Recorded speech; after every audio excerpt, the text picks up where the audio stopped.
चीन ताइवान को मिसाइलों से धमका रहा है। ताइवान एहसान वापस करना चाहता है अपनी मिसाइलों के साथ। क्या वे चीन को रोक पाएंगे?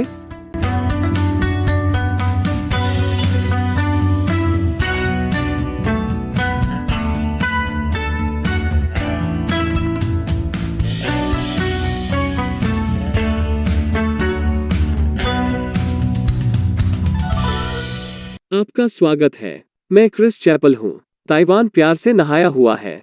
हाल ही में यूएस हाउस की स्पीकर नैन्सी पेलोसी ने एक यात्रा के दौरान ताइवान के लिए अपने प्यार का इजहार किया, जहां उन्होंने स्वतंत्रता और लोकतंत्र का समर्थन करने के महत्व के बारे में बात की। इस बीच चीन ने ताइवान के लिए अपने प्यार का इजहार सबसे रोमांटिक तरीके से किया जिसे वे जानते थे, मिसाइलों के साथ। यह रोमांटिक है ना? वैलेंटाइन डे के लिए कौन सी लड़की इसे पसंद नहीं करेगी? पीएलए ने पिछले हफ्ते ताइवान के तट पर सैन्य अभ्यास शुरू किया था और वे अभी भी इस रिकॉर्डिंग के रूप में चल रहे हैं। इन अभ्यासों के पैमाने से यह स्पष्ट है कि वे पिछले हफ्ते अमेरिकी हाउस स्पीकर नैन्सी पेलोसी की ताइवान यात्रा से पहले योजनाबद्ध तरीके से थे, लेकिन वो दौरा इनमें से कुछ को लॉन्च करने का एक बड़ा बहाना था। In the Taiwan Strait.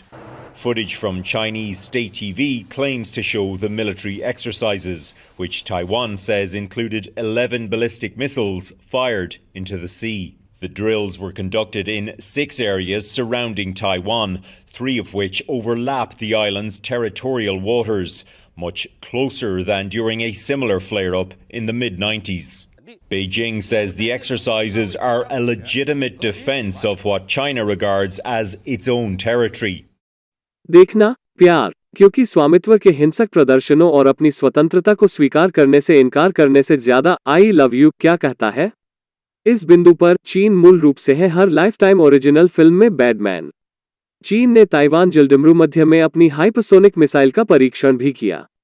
यह एक ऐसी मिसाइल है जो ध्वनि की गति से 5 गुना अधिक गति कर सकती है। ये सभी मिसाइलें चीन के ताइवान पर आक्रमण में मदद कर सकती हैं। यह बात नहीं है कि चीनी कम्युनिस्ट पार्टी आक्रमण करती है या नहीं। यह कब है? डिज्नी की तरह ग्रह खरीद रहा है। हम सभी जानते हैं कि यह अपरिहार्य है और यह कि लोगों का एक समूह हमारे नए माउस अधिपति का स्वागत करेगा। चीन इस समय पीछे है क्योंकि बहुत सारी बाधाएं हैं।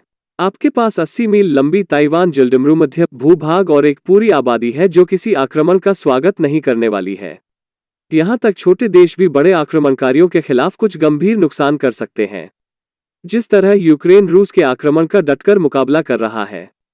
ताइवान चीन के साथ भी ऐसा ही कर सकता है, लेकिन ताइवान चीन को पहले स्थान पर आक्रमण करने से रोकना चाहता है और वह करो ताइवान मिसाइल चाहता है।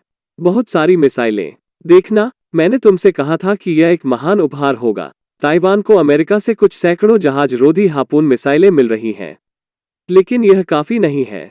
ताइवान के पास सैन्य हार्डवेयर के लिए बहुत कम अंतर्राष्ट्रीय समर्थन है क्योंकि चीन कई देशों पर ताइवान की मदद नहीं करने का दबाव बना रहा है। ब्रेक के बाद और अधिक।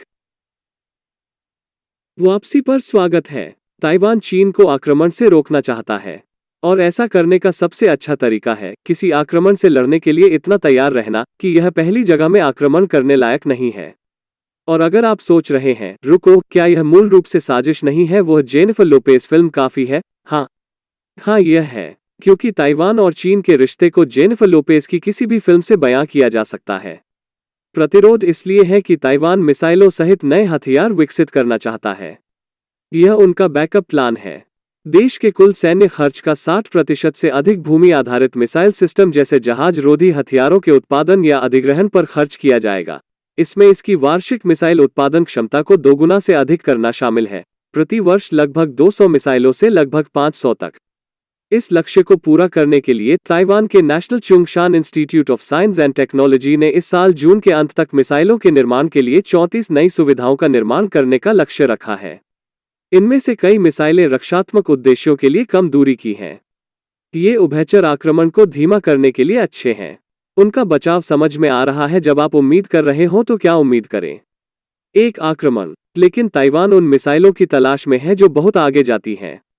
ऐसा ही एक हथियार जिसे ताइवान विकसित कर रहा है, उसे यू फैंग या क्लाउड पीक कहा जाता है।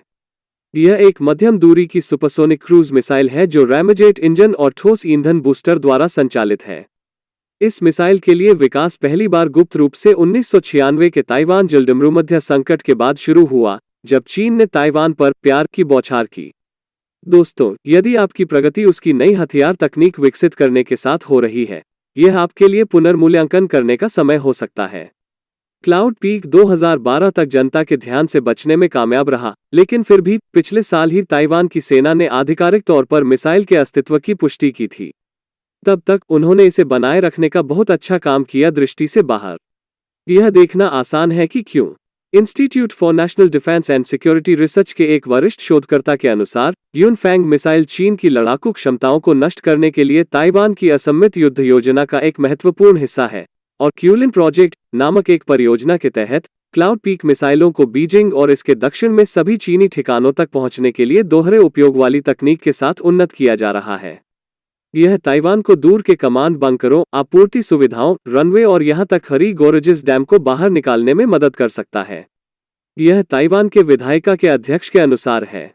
मुझे आश्चर्य है कि क्या चीन ने इस पर उसी तरह प्रतिक्रिया व्यक्त की। जब कोई उनके सामने खड़ा होता है तो हर धमकाने की प्रतिक्रिया होती है। डांग, तुम इतने उग्र क्यों हो रहे हो? मैं बस तुम्हारे साथ खिलवाड़ कर रहा था।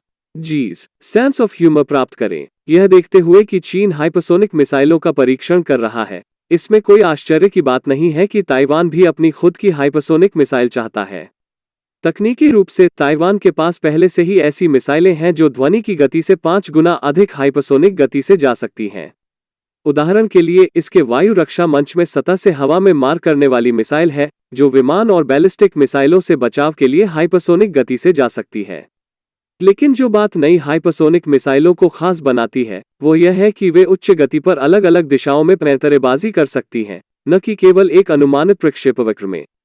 इससे उन्हें चीन की सेना के खिलाफ बचाव करने में बहुत मुश्किल होती है।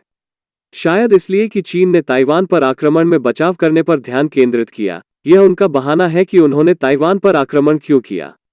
क्या आप विश्वास करेंगे कि हम उन्हें बदनाम करने की कोशिश कर रहे हैं? इस साल की शुरुआत में ताइवान ने हाइपरसोनिक मिसाइल प्रोग्राम ऑफिस की स्थापना की थी। ताइवान अर्धचालक उत्पादन में विश्व में अग्रणी है, जो मिसाइल प्रणालियों के लिए एक प्रमुख घटक है। इसलिए यह हाइपरसोनिक मिसाइल बनाने की अच्छी स्थिति में है। यह चीन के लिए बड़ा खतरा हो सकता है। सवाल यह है कि क्या ताइवान अपनी मिसाइलों का निर्माण करने का जोखिम उठा सकता है? ऐसा नहीं है कि वे किसी प्रकार के शिपमेंट की अपेक्षा कर रहे हैं। Money train. अमेरिका ताइवान को थोड़ा अलग रुख अपनाने का सुझाव दे रहा है।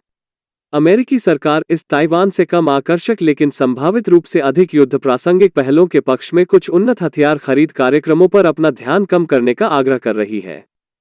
यदि आप इसके बारे में अधिक जानना चाहते हैं तो नीचे इस कड़ी का लिंक देखें।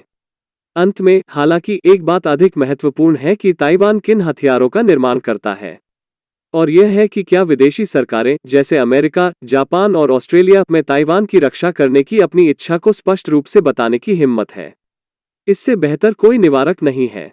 और इसलिए आप जानते हैं, चाइना अनसेंसर्ड मुख्य रूप से प्रत्यक्ष दर्शकों के योगदान के माध्यम से समर्थित है, मुख्य रूप से क्राउड फंडिंग वेबसाइट पेट्रियन पर। और प्रति एपिसोड $1 या उससे अधिक का योगदान करने के लिए आप मेरे द्वारा शो में अपने एक प्रश्न का उत्तर प्राप्त कर सकते हैं। आज का प्रश्न इसी से आता है। पेट्रियन समर्थक मैथ्यू पेंगेली। नमस्ते, मैं एक ऑस्ट्रेलियाई हूं और मैं सिर्फ हमारी राजनीतिक स्थिति पर आपकी अंतर्दृष्टि प्राप्त करना चाहता था। क्या ऑस्ट्रेलिया अब हमारी नई लेबर सरकार के साथ चीन के खिलाफ बेहतर स्थिति में है, या अब हम सरकार बदलने के कारण चीन के प्रभाव के प्रति अधिक संवेदनशील हैं? क्या हम उदारवादी की विदेश नीति से बेहतर थे? चीयर्स दोस्त। अच्छा सवाल, मैथ्यू। यदि आप एक पार्टी के साथ मजबूती से गठबंधन करते हैं तो यह सोचना आसान है कि दूसरी पार्टी चीन पर बदतर है। इस दृष्टिकोण को वास्तव में राजनेताओं द्वारा आगे बढ़ाया जाता है, जो लगातार एक दूसरे को बदनाम करने की कोशिश कर रहे हैं।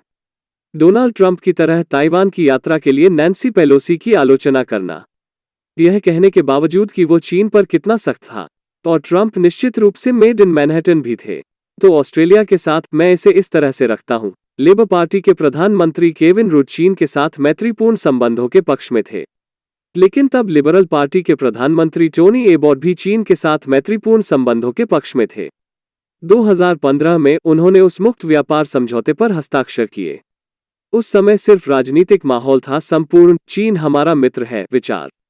2018 के आसपास चीजें बदलने लगी जब घोटालों का एक समूह टूट गया, जिसमें दिखाया गया कि कैसे चीनी अरबपति मूल रूप से ऑस्ट्रेलियाई राजनेताओं को खरीद रहे थे। 2018 भी था जब क्लाइव हैमिल्टन ने साइलेंट आक्रमण प्रकाशित किया था। इसने सभी स्तरों पर और दोनों पक्षों में ऑस्ट्रेलियाई सरकार में चीनी कम्युनिस्ट पार्टी की घुसपैठ को उजागर किया। सरकार ने एक कानून पारित करके कार्रवाई शुरू की, जिसने अंततः ऑस्ट्रेलियाई चुनावों में चीनी धन को रोक दिया। तो पूरी जलवायु बदल गई। तब यह और भी अधिक स्थानांतरित हो गया जब ऑस्ट्रेलिया ने कोविड-19 की उत्पत्ति की जांच के लिए बुलाए जाने के बाद चीन ने 2020 में ऑस्ट्रेलिया के साथ व्यापार युद्ध शुरू किया। अब उस दौरान लगातार 2 उदारवादी प्रधानमंत्री थे, इसलिए इन दोनों नेताओं को चीन के प्रति सख्त देखना और इसे अपनी लिबरल पार्टी की राजनीति से जोड़ना आसान है। शायद इसमें कुछ सच्चाई है, लेकिन मुख्य फोकस चीन के अधिक आक्रामक होने से निपटने पर था। इसलिए मेरा सुझाव है कि चाहे जो भी सत्ता में हो, अपने नेताओं को चीनी कम्युनिस्ट पार्टी के सामने खड़े होने के लिए प्रेरित करते रहें। अंततः लोकतंत्र में राजनेता वो करने का दबाव महसूस करते हैं जो लोग चाहते हैं। इसलिए लोगों के हिस्से के रूप में अपने नेताओं को बताना सुनिश्चित करें कि आप कैसा महसूस करते हैं। आपके प्रश्न के लिए धन्यवाद, मैथ्यू। और उन सभी को धन्यवाद जो बिना सेंसर किए चीन का समर्थन करते हैं। आपका वित्तीय योगदान मुख्य चीज है जो इस शो को जारी रखती है।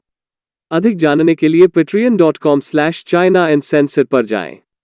आप स्थानीय लोगों के माध्यम से भी हमारा समर्थन कर सकते हैं, जो कि एक सोशल मीडिया प्रारूप है। ChinaUncensored.locals.com पर जाएं। एक बार फिर, मैं क्रिस चैपल हूं। देखने के लिए धन्यवाद।